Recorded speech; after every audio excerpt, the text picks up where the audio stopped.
53 minutos, 6:53 de la mañana. Televidentes de todo el Ecuador, tengan muy buenos días. Sean bienvenidos a la primera emisión de su informativo La Noticia, correspondiente a hoy lunes 5 de octubre del 2020. Inicio de semana que arrancamos con importante información en este espacio informativo de 7 a 8 de la mañana, contándoles que la Contraloría se encuentra examinando 277 contrataciones que se realizaron desde el inicio de la pandemia por parte de hospitales del Ministerio de Salud Pública, hospitales del Instituto Ecuatoriano de Seguridad Social, de la Policía Nacional y también contratos realizados por gobiernos locales. Vamos a estar muy atentos de los resultados de estos exámenes que realiza la Contraloría General del Estado.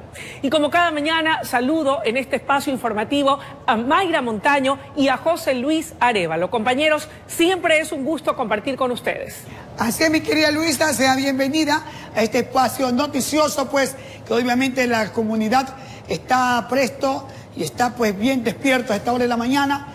6:55, la gente está papelito para ver y escuchar qué es lo que nos da este noticiero y este espacio, que muy bien ganado lo tenemos todos. Usted, mi querida Luisa, felicitaciones, un buen aporte. Mi querido José Luis, gracias por su aporte, y esta humilde servidora, me siento orgullosa de la aceptación de este público. Muy bien, ratificar el muy buenos días. Muchísimas gracias, mi querida Mayrita. También el muy buenos días para ti, Luisa. Buen inicio de semana y vamos de inmediato con la información. Y la hacemos con una información lamentable. Asesinan con 7 disparos a un ciudadano en el Guasmo Sur, en Guayaquil. Sujetos en motocicleta abrieron fuego contra la víctima en presencia de sus vecinos. Caminaba por esa esquina de la cooperativa Guayaquil en el Guasmo Sur, cerca de un parque, cuando aparecieron 2 sujetos en una motocicleta y le dieron 7 disparos, casi a quemarropa, dejándolo ensangrentado en ese lugar. Varios conocidos y también familiares intentaron ayudarlo. Y la policía lo quiso recoger y se lo quitaron de la mano en la tricimoto y se fueron volando. Y ellos se lo quitaron de la mano y se fueron en esa tricimoto, pero que volaban. Los criminales huyeron por una de esas calles de ese populoso sector del sur de Guayaquil, donde los moradores quedaron asustados por los múltiples disparos. Juanita Zanahoria, no, ese man trabaja de albañil, trabajaba en el puerto, el man era archivador portuario. Dicen que la moto llegó hasta la esquina, la dejaron y ahí se vinieron corriendo atrás y lo cogieron ahí, ¡pam, pam! La DINASEC inició las investigaciones de esta muerte violenta y ya tiene las primeras pistas y registros de antecedentes de la víctima. La vivienda de esta persona habría sido intervenida en este año ya por varias ocasiones, no solamente por DINASEC, sino por otras unidades. Podría tener vínculos con organizaciones delictivas. Entre las hipótesis está que ese crimen estaría relacionado al microtráfico de sustancias ilegales en estos barrios, informó Charlie Pisa. 6 de la mañana con 57 minutos, 6:57, y sigue la inseguridad. Detienen a un sujeto acusado de robar con arma de fuego a la propietaria de una despensa en el cantón Durán, provincia del Guayas. La aprehensión se realizó durante un operativo de control de la Policía Nacional, la Intendencia y la Gobernación del Guayas. Veamos. Recorrieron varios puntos del cantón Durán, específicamente donde existen locales como billares y licoreras que estaban funcionando de forma irregular y donde procedieron a establecer las respectivas sanciones a los propietarios. Los locales que visitamos han roto sellos como tal de clausura, por lo cual a través del parte policial se va a enviar un oficio a Fiscalía, porque la ruptura de sellos es un delito con una pena de 1 a 3 años. El gobernador de Guayas y la intendente de policía encabezaron el operativo nocturno en este cantón de la provincia de Guayas. La intervención la denominaron reactivación segura. De momento estamos teniendo una respuesta positiva por parte de la ciudadanía y, como ya lo hemos mencionado antes, esto es un compromiso por parte de las autoridades y de las personas como tal. Aquí hicieron un alto a las inspecciones y clausuras de negocios para colaborar con una ciudadana a la que este sujeto, utilizando ese revólver cargado, le había robado en su negocio minutos antes. Aproximadamente de 60 a 70 años de edad, quien había sido dueña de una tienda y había estado en su poder aproximadamente $400. Un sujeto que se encontraba a pie le había procedido a sustraer. Es por eso que se trataba una persecución ininterrumpida, y de esta manera pues se localiza al señor, se se lo detiene. El dinero no fue recuperado. La perjudicada lo denunció por el delito de robo agravado. Uniformados de la Policía Nacional lo trasladaron hasta la unidad judicial de ese cantón y así lo entregaron a la justicia, informó Charlie Pisa. Muy bien, son las 6:59 de la mañana y ahora queremos informarles que los binomios de Podemos y Libertad es Pueblo no fueron admitidos por el Consejo Nacional Electoral. Ambos movimientos presentan inconsistencias que deberán ser subsanadas. Veamos. El Pleno del Consejo Nacional Electoral acogió 2 informes jurídicos en los cuales se recomienda la negación de las solicitudes de Libertades Pueblo y Podemos por supuestas inconsistencias. En el caso del movimiento Podemos, que promueve la candidatura del exprefecto de la SUAY, Paul Carrasco, la decisión se basa en que la organización perdió la personería jurídica después de que se canceló su inscripción. El Pleno del Consejo Nacional Electoral dejó sin efecto la inscripción del movimiento Podemos, por lo tanto no goza de legitimidad para presentar candidatos. La decisión no permite a este movimiento el derecho de subsanar errores. En el caso de Libertades Pueblo sí habrá esta posibilidad, pues el rechazo de la candidatura de Juan Carlos Machuca se basa en una objeción presentada por la coalición UNES. En base al artículo 105, numeral 3 del Código de la Democracia, se concede un plazo de 48 horas para que subsanen.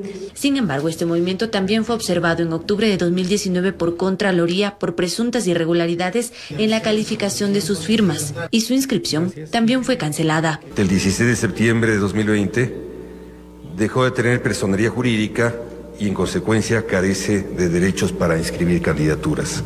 En el caso de las listas de asambleístas nacionales, los candidatos de Democracia Sí no cumplieron con todos los trámites, por lo cual se negó su solicitud de inscripción, pero tendrán 48 horas para subsanar. La organización política Movimiento Democracia Sí, lista 20, deberá, a través del órgano central electoral, justificar que el reemplazo de los candidatos detallados en el informe se realizó cumpliendo el debido proceso. Informó Carolina Basante.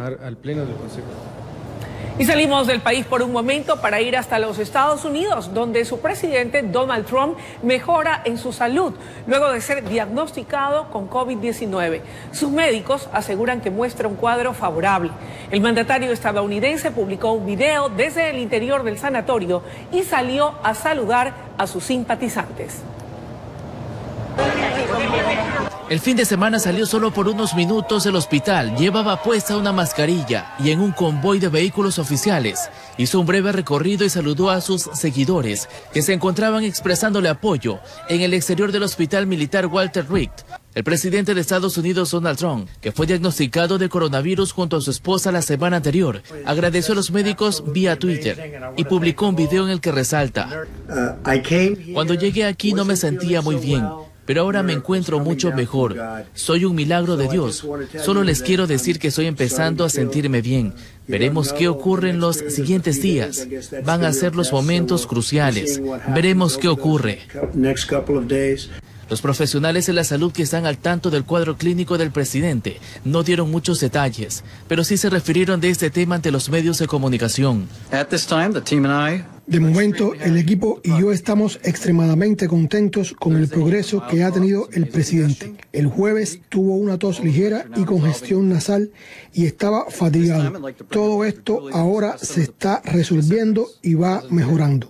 Melania Trump continúa en la Casa Blanca y se encuentra estable. El vicepresidente Mike Pence dio negativo a la prueba que le practicaron, pero al menos 10 personas, entre ellas asesoras, senadores y el presidente de su campaña política, dieron positivo a este virus. El candidato presidencial Joe Biden dio negativo en la última prueba a la que fue sometido. El presidente Trump es monitoreado constantemente. El próximo debate con Biden será en 14 días y aún se desconoce si será presencial o virtual, informó Charlie Pisa. 7 de la mañana con 3 minutos. Mayra, José Luis y amables televidentes, momento de ir a una brevísima pausa, pero sigan en nuestra sintonía, pues cuando volvamos tendremos detalles de lo que ocurre en París, en Francia, donde el gobierno de ese país anuncia el cierre temporal de bares y universidades, restricciones en virtud del repunte de casos de COVID-19 en París, Francia. Los detalles tras la pausa, aquí en La Noticia, primera emisión. En el Ecuador, Decomisan tonelada de clorhidrato de cocaína que estaba encaletada en más de 8.600 latas de atún dentro de un contenedor.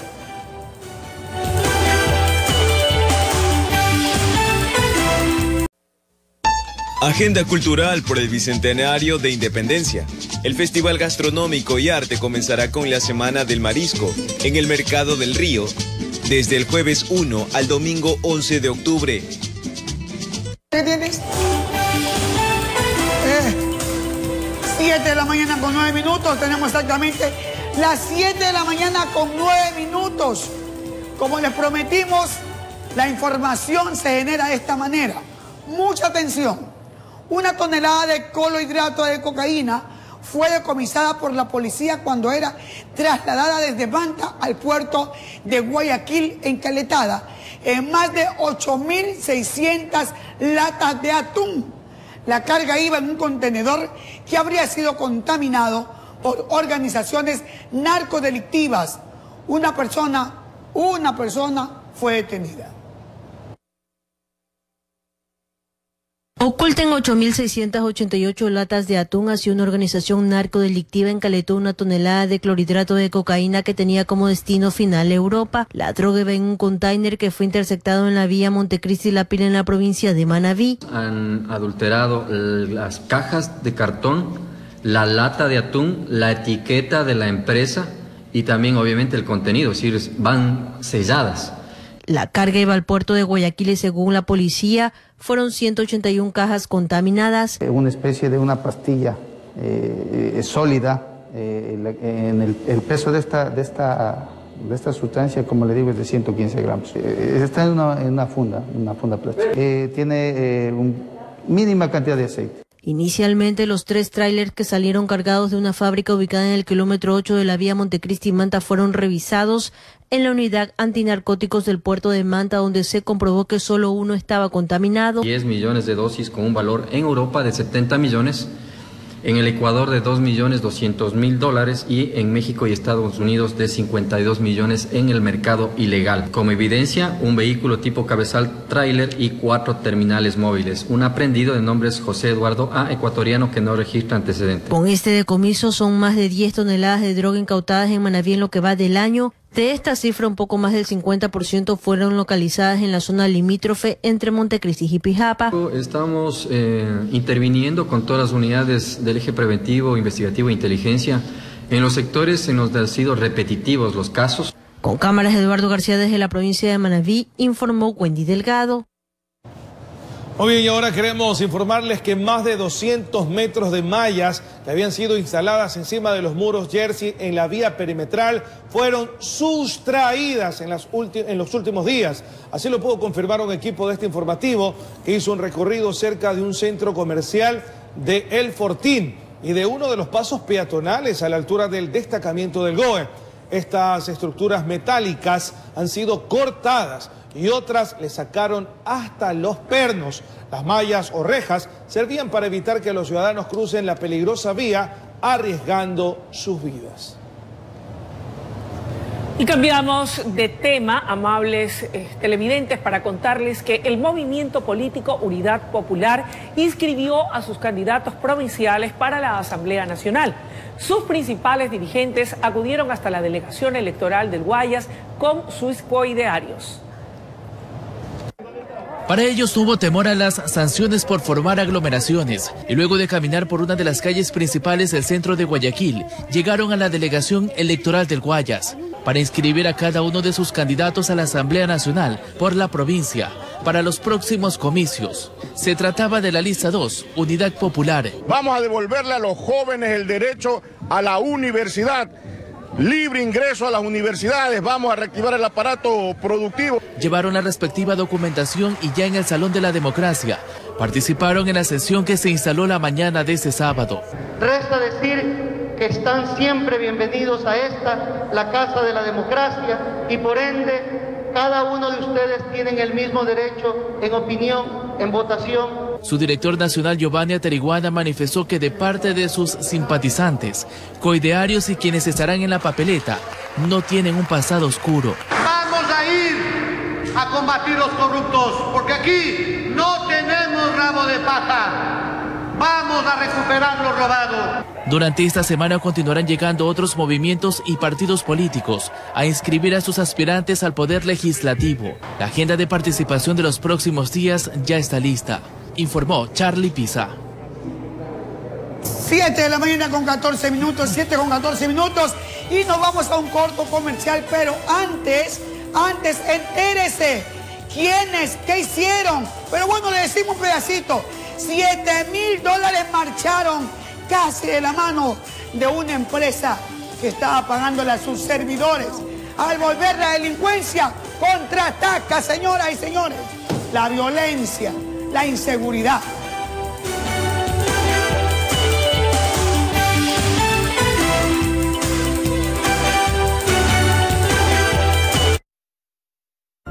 Espacio dispuesto por la Secretaría General de Comunicación de la Presidencia.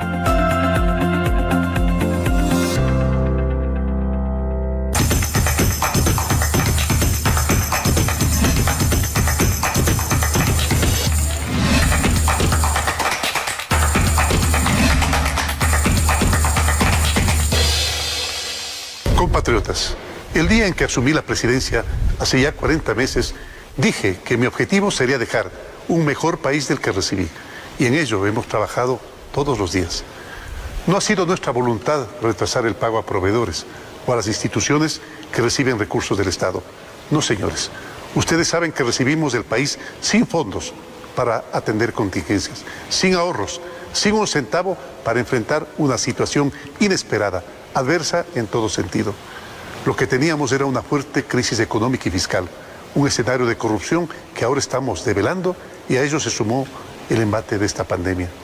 Pero gracias a las decisiones tomadas en materia social, económica, productiva y de transparencia, la comunidad internacional ha vuelto a confiar en Ecuador.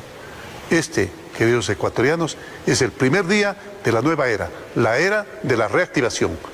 En los próximos 3 meses recibiremos $7.150 millones del Fondo Monetario Internacional, del Banco Mundial, del Banco Interamericano de Desarrollo, de la Corporación Andina de Fomento y de los bancos chinos. Estos recursos nos permitirán cubrir los gastos de este año, atender las necesidades de la población en salud y educación, pero por supuesto no son suficientes para resolver todos los problemas del país, que son muchos. Logramos con nuestros acreedores de bonos una negociación justa y también pudimos reorganizar la deuda con China. Como resultado de eso y de otras decisiones de gobierno, el directorio del Fondo Monetario Internacional le dijo a Ecuador: confiamos en ustedes, así como hoy confía todo el mundo. El programa con el Fondo Monetario tiene una duración de 27 meses e incluye desembolsos por $6.500 millones. El crédito es a 10 años de plazo, con 4 de gracia, a una tasa mínima de 2.9% de interés. Sin duda alguna, excelentes condiciones. Con enorme satisfacción, debo informar al país que los 2.000 millones del primer desembolso ya están en nuestras cuentas. Y de inmediato empezaremos a aliviar la mayor crisis económica que ha tenido Ecuador en su historia. Por tanto, debo informar. Primero, estamos al día en los sueldos de los servidores del sector público. Segundo, pagaremos a los 17.000 pequeños y medianos proveedores del Estado con quienes tenemos deudas de hasta $500.000, reduciendo así los atrasos a niveles mínimos. Tercero, cumpliremos al 100% con los centros de desarrollo infantil, de desarrollo social y otros cooperantes de proyectos de inclusión social. Cuarto, nos pondremos al día con 821 juntas parroquiales y cubriremos el modelo de equidad territorial de los municipios pequeños. A los municipios medianos y grandes y a gobiernos provinciales les daremos un pago importante para reducir el atraso. Quinto, pagaremos a los más de 3.000 extrabajadores de las empresas públicas liquidadas. Sexto, retomaremos el pago en efectivo de la compensación para miles de jubilados y haremos la devolución de impuestos a 350.000 ecuatorianos, sobre todo a aquellos hermanos con discapacidad y de la tercera edad. Séptimo, también destinaremos 300 millones para los objetivos del programa Reactívate Ecuador, créditos para seguir salvando empleos. Queridos conciudadanos, esos pagos generarán un efecto cascada para que la rueda productiva del país vuelva a girar. Además, en línea con nuestra política de gobierno, el destino de estos recursos tiene un sólido componente social. Con una mejor focalización, llegaremos con apoyo monetario a más gente pobre y aumentaremos la cobertura de nuestra red de protección social. Actualmente, 1 millón de hogares reciben bonos, ustedes saben, bonos y pensiones, pero hasta diciembre serán 250.000 más y hasta el primer trimestre del 2021 otros 200.000. Ecuatorianos, estas son muy buenas noticias, pero la economía sin duda sigue siendo frágil y aún quedan cosas por hacer. Debemos ser disciplinados para mantener la confianza que nos hemos ganado a pulso. Es hora de mirar el futuro con mucha ilusión, pero también con mucha responsabilidad. No hemos superado todavía la crisis. Es tiempo de trabajo, es tiempo de esfuerzo, de solidaridad. Así saldremos adelante. Seguiremos protegiendo la salud y los medios de subsistencia y al mismo tiempo restableceremos la estabilidad macroeconómica y aseguraremos la sostenibilidad de las finanzas públicas. Para ello, estas son las metas que nos hemos propuesto. Primero, alcanzar un superávit global del sector público no financiero del 0.6% en el 2022. Segundo, alcanzar paulatinamente un nivel de deuda sobre el Producto Interno Bruto menor al 57% para el 2025. Tercero, mejorar la transparencia en las auditorías del Banco Central y fortalecer su autonomía. Cuarto, luchar incansablemente contra la corrupción, tal como lo hemos venido haciendo a través de una legislación que criminalice esos actos, que tanto daño nos hacen dentro y fuera del país. Quinto, para los siguientes gobiernos prepararemos soluciones para hacer sostenible la seguridad social, garantizar una mayor progresividad en el sistema impositivo, dar más transparencia a las cuentas públicas, entre otros temas. Queridos ecuatorianos, gracias por su paciencia en esta difícil época que pronto dejaremos atrás. Hoy estamos en el primer día de la recuperación total de Ecuador. Si pudimos juntos resistir la crisis, ahora debemos también juntos recuperarnos y salir fortalecidos. Miremos hacia adelante, con optimismo, con la convicción de que estamos sembrando el futuro, ese futuro que orgullosamente heredaremos a nuestros hijos. Muchas gracias. Sembramos futuro. Espacio dispuesto por la Secretaría General de Comunicación de la Presidencia.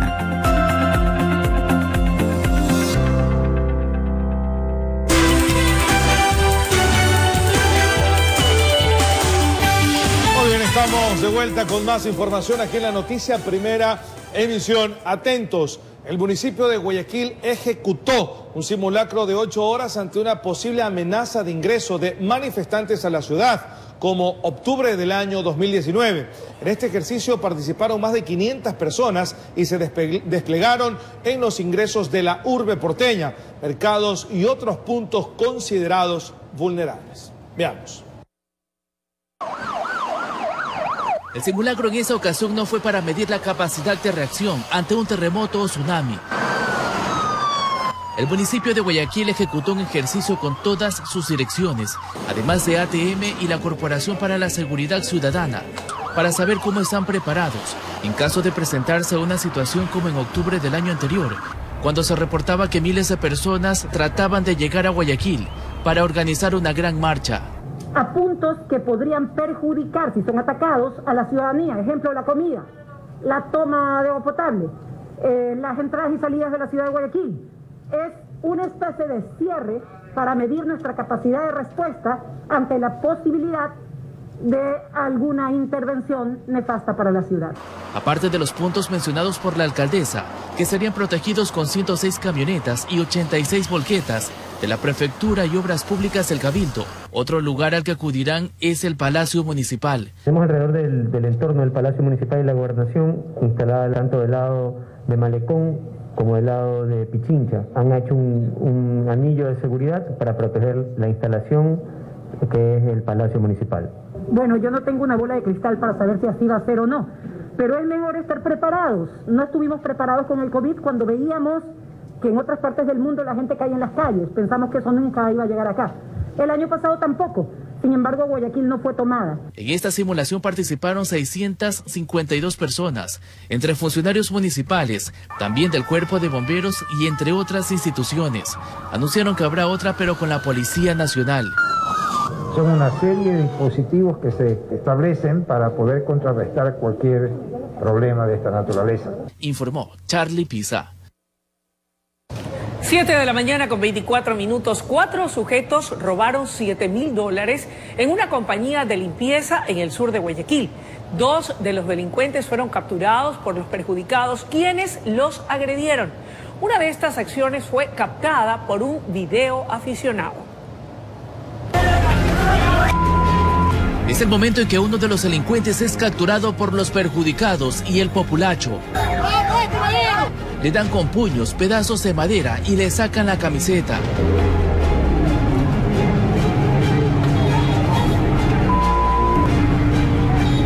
Algunos piden incinerarlo, pero le siguen dando golpes.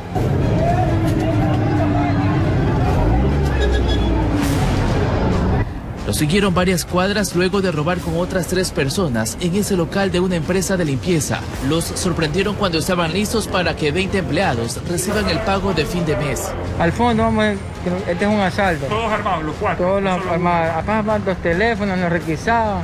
Los 2 que se fueron se llevaron las plata y algunos teléfonos. Pero los otros más afrentosos querían más teléfonos porque eran más personales. No les explicamos, eran como 25 personas que estaban aquí trabajando. Estoy vivo para contarlo porque uno de los ladrones me dio 3 cachazos, tengo aquí los hematomas y a lo que apuntó disparó, pero no le salió el disparo. Al otro también lo interceptaron y lo agredieron. Le encontraron esa arma de fuego y se les llevaron aproximadamente $7.000.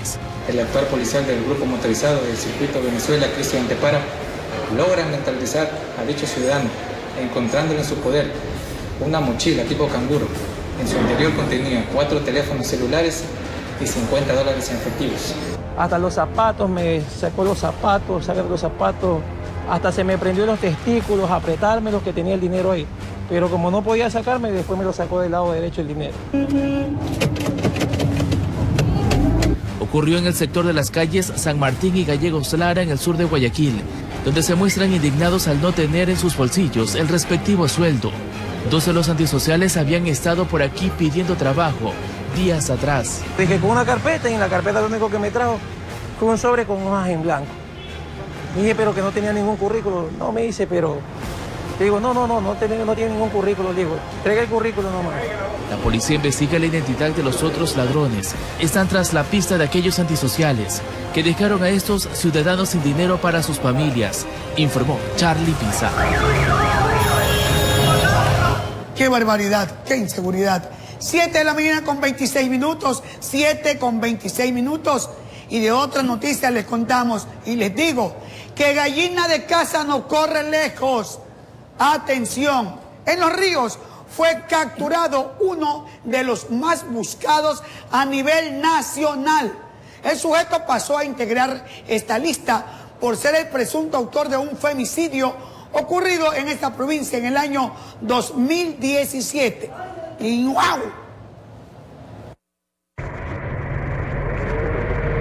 Luis Felipe R., de 40 años, pasó a integrar la lista de los más buscados al ser el presunto autor del femicidio en contra de Tarsila Bajaña Gavilanes, hecho ocurrido el 26 de febrero del 2017. Una ráfaga de disparos cegaron la vida de la mujer en el recinto El Caimito del cantón Pueblo Viejo. Ella irá sola, no llevó al bebé porque dijeron que no lleve el bebé. Que no lleve el bebé, que vaya sola, ¿no? Para que vaya sola. Desde entonces, la policía había buscado al ex conviviente de la víctima hasta este fin de semana. El bloque de búsqueda y el GIR lo encontraron en una hacienda del cantón Vinces. El sujeto en mención había propinado aproximadamente 21 tiros con un arma de fuego 9 milímetros, en la cual le había interceptado en el camino en circunstancias en que la OXISE se había estado trasladando al sector de México Lindo a recibir unas compras que les había realizado. Se encontraba en el puesto número 12 de la lista de violencia de género a nivel nacional. En poder de la ahora detenido se encontraron una cartuchera y varias municiones. Se encontraba como guardia de seguridad en una bananera del sector. En las próximas horas sería trasladado a la penitenciaría. Desde Los Ríos informó Odette Camacho. Son las 7 de la mañana con 28 minutos. Mayra, José Luis y amables televidentes, es momento de ir a una brevísima pausa. Pero cuando volvamos en nuestros estudios en vivo, tendremos la presencia de la doctora Cynthia Viteri, alcaldesa de la ciudad de Guayaquil, en una interesante entrevista que ustedes no pueden perderse. Ya regresamos.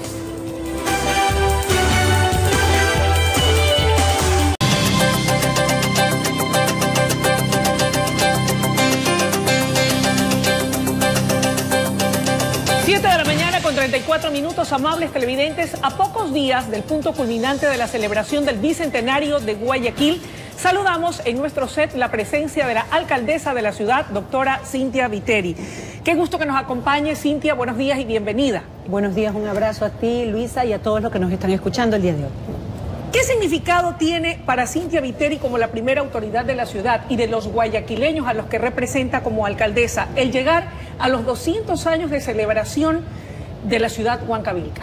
El privilegio de estar vivas, el privilegio de que todos los que me están viendo están vivos, que pasamos las horas más oscuras que ha tenido Guayaquil durante una pandemia, que la sobrevivimos y que seguimos abriéndonos camino como ciudad pujante y frenética en materia de comercio. Cynthia, cuando decimos hemos pasado la pandemia, usted hace referencia a haber pasado los momentos más críticos. Sin embargo, pregunto a la autoridad que semana a semana preside las reuniones del COE cantonal, ¿el peligro ha pasado, está latente o hay la amenaza de un repunte o rebrote?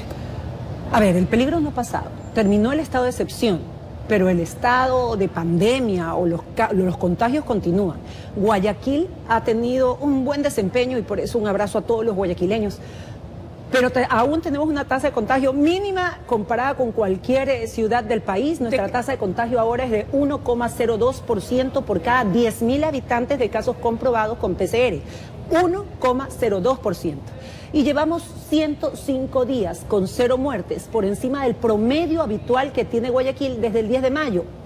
Eso significa que las brigadas que siguen puerta a puerta en 18 sectores de la ciudad, tomando pruebas, llevando medicina y previniendo, dieron resultados. La ciudad fue dividida por el municipio de Guayaquil y se contrataron a médicos, medicinas, insumos, mascarillas, contratamos a mujeres para que hagan mascarillas, alimentamos a mascotas, le dimos kits alimenticios, desinfección, fumigación a más de 1.200.000 personas durante toda la pandemia.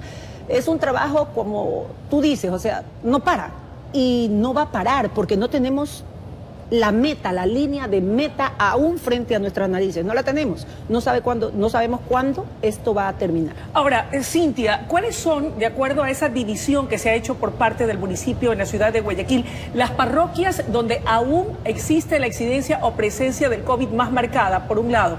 Y por otro lado, ¿hasta dónde los centros hospitalarios del Ministerio Público de la ciudad tienen disponibilidad de las salas o de las áreas de UCI para poder atender a los guayaquileños o a quienes son de otras ciudades y provincias del país pero que viven aquí en la ciudad?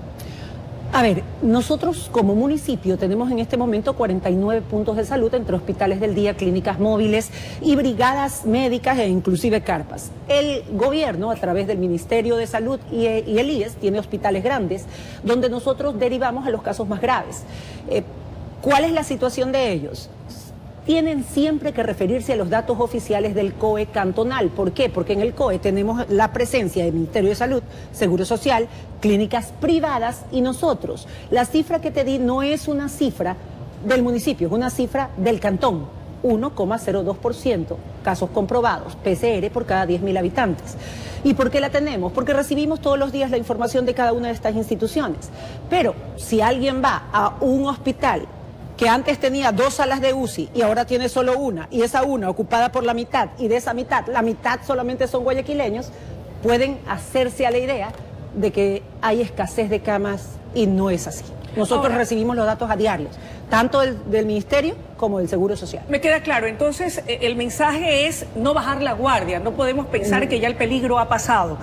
No te confíes, es nuestra campaña, no te confíes. Okay. Mascarilla, lavada de manos y el poder cuidar a tus ancianos y a tus niños a donde vayan. Ahora, Cynthia, ¿cuándo, de acuerdo al momento que estamos viviendo, que el punto crítico ya pasó, pasaríamos a semáforo verde. ¿Qué es lo que tiene en mente en ese sentido la primera autoridad de la ciudad? Yo no veo el semáforo en verde hasta enero del próximo año, según la evaluación que tengamos dentro del COE Nacional. Seguiremos en semáforo amarillo, pero el amarillo tiene distintas tonalidades, Luisa.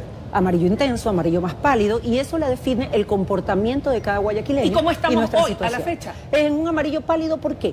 Porque cada vez se van abriendo más negocios, cada vez estamos permitiendo inclusive que los bares se conviertan en restobares, que puedan vender su bebida, pero también venden su comida. Y estamos poniendo reglas y ordenanzas que facilitan el ocupamiento de la vía pública, número 1, no les cobramos tasa de habilitación todo el año que viene, número 2, no cobramos las tasas de turismo tampoco el año que viene, número 3, y todo esto en función de reactivar la economía de la ciudad. Estando en ese amarillo pálido, ¿existe la posibilidad o probabilidad de que antes de pasar a verde se pueda aperturar los establecimientos educativos en Guayaquil? No. El año lectivo presencial, con la bendición de Dios, se abrirá el año que viene. ¿Qué estamos haciendo nosotros?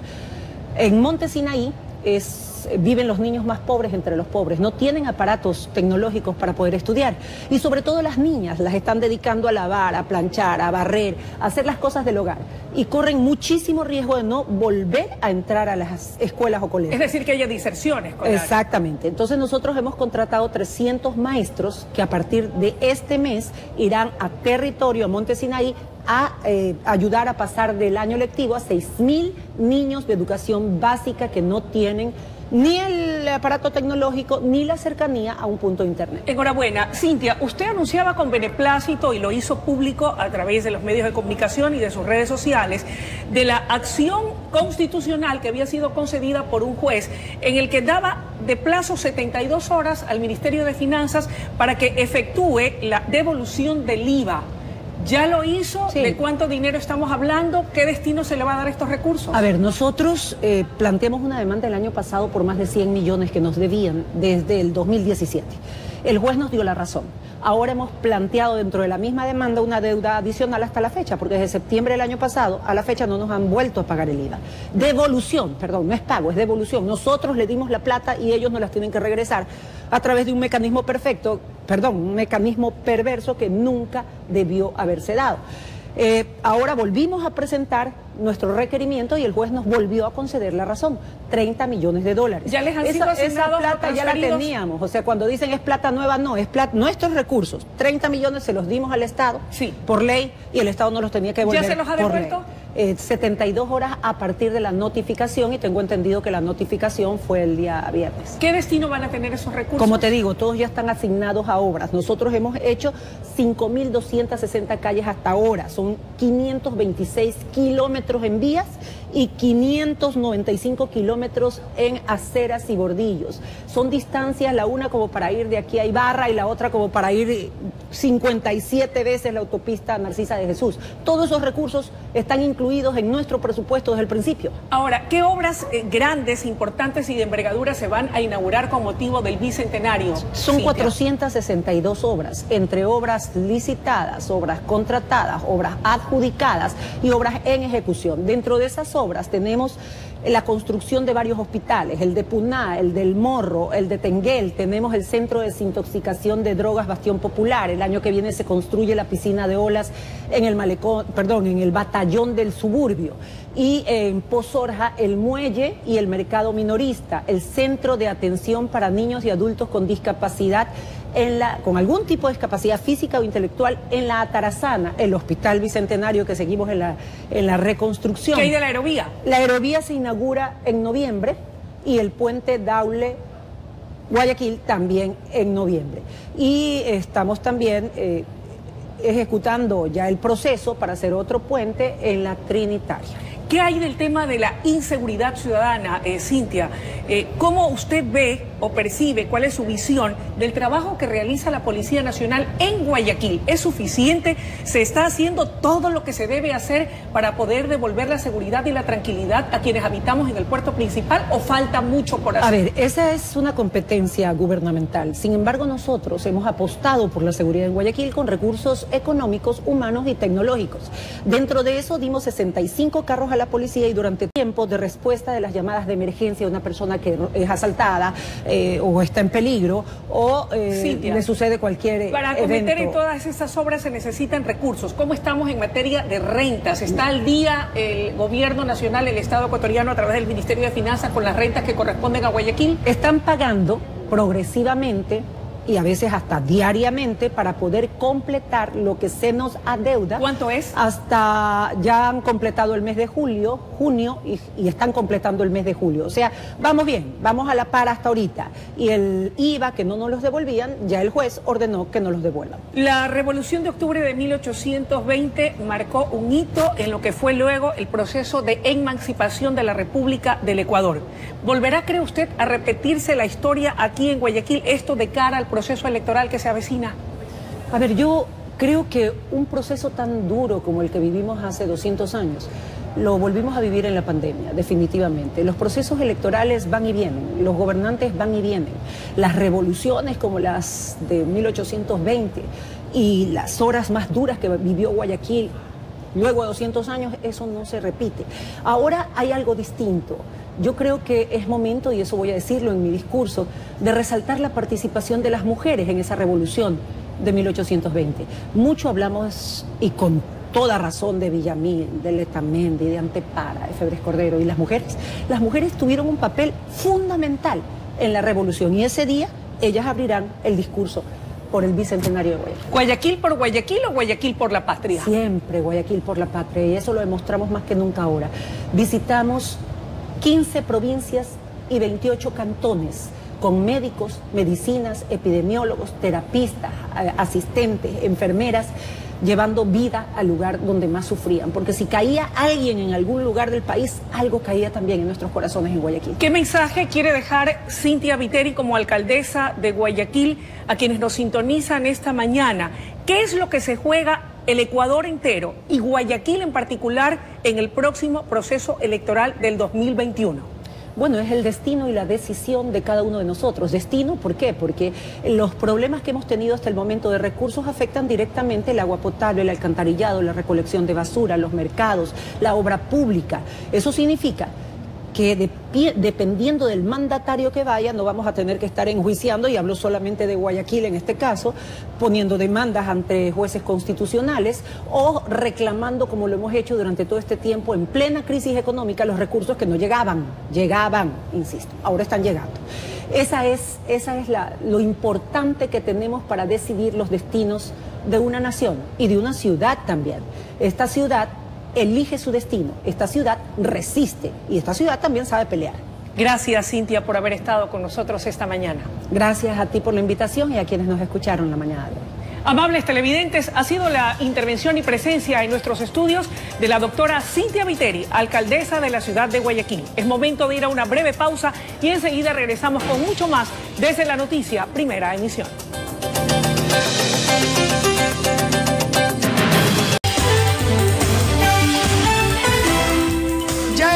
Con ustedes cuando tenemos exactamente las 7 de la mañana con 51 minutos.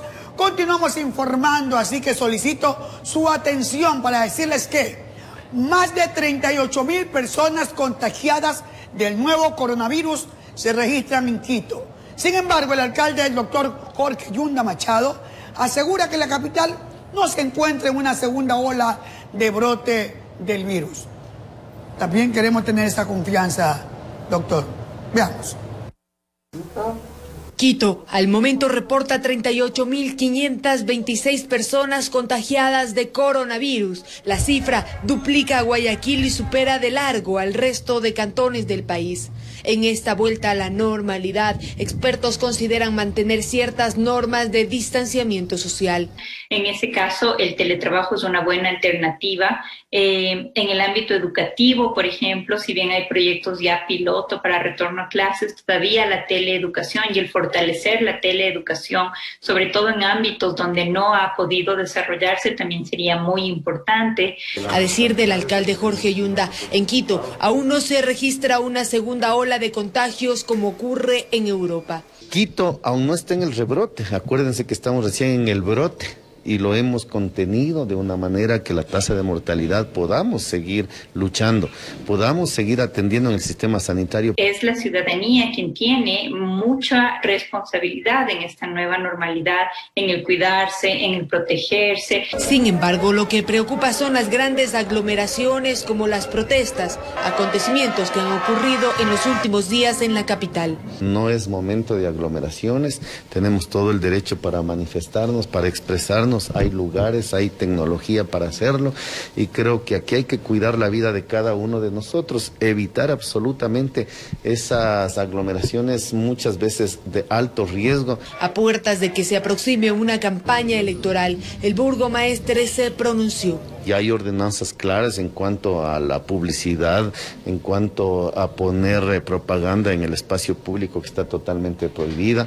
Hay una circular de parte del alcalde a los 22.000 funcionarios del municipio a no participar en ningún tema de contienda electoral. En Quito han fallecido cerca de 1.300 personas a causa del COVID-19, informó Valeria Navarro. Esperemos, Dios mediante, que salga avante la capital de todos los ecuatorianos. Así se lo pedimos a Dios Todopoderoso. 7:54 de la mañana, vamos a cambiar de tema para indicarles que 2 hombres fueron detenidos en el sur de Guayaquil por la Policía Nacional. Los sujetos tenían más de 20 paquetes de marihuana dentro de hieleras. Estaban en actitud sospechosa cerca de un parque lineal. Vieron uniformados a la Policía Nacional e intentaron esconderse. Los siguieron y les encontraron 2 hieleras que contenían 25 paquetes de marihuana, que estaban embaladas y listas para ser comercializadas o dosificadas. Al momento de ingresar a un domicilio en el cual se pudo encontrar 2 hieleras, en las mismas que una de las cuales contenía 9 paquetes de una sustancia verdosa, presumiblemente sujeta a fiscalización, y otra de las hieleras contenía 16 paquetes. Así detuvieron a 2 ciudadanos en la cooperativa Santiaguito Roldós, sur de Guayaquil. Uno de ellos de más de 50 años y con un antecedente penal por otro delito.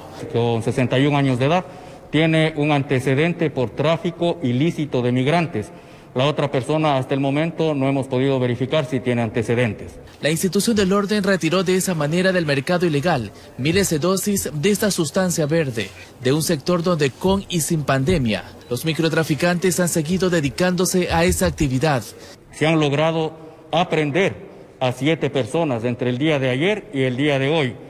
3 personas dedicadas al microtráfico, que tenían en su poder sustancias sujetas a fiscalización. Informó Charlie Pisa.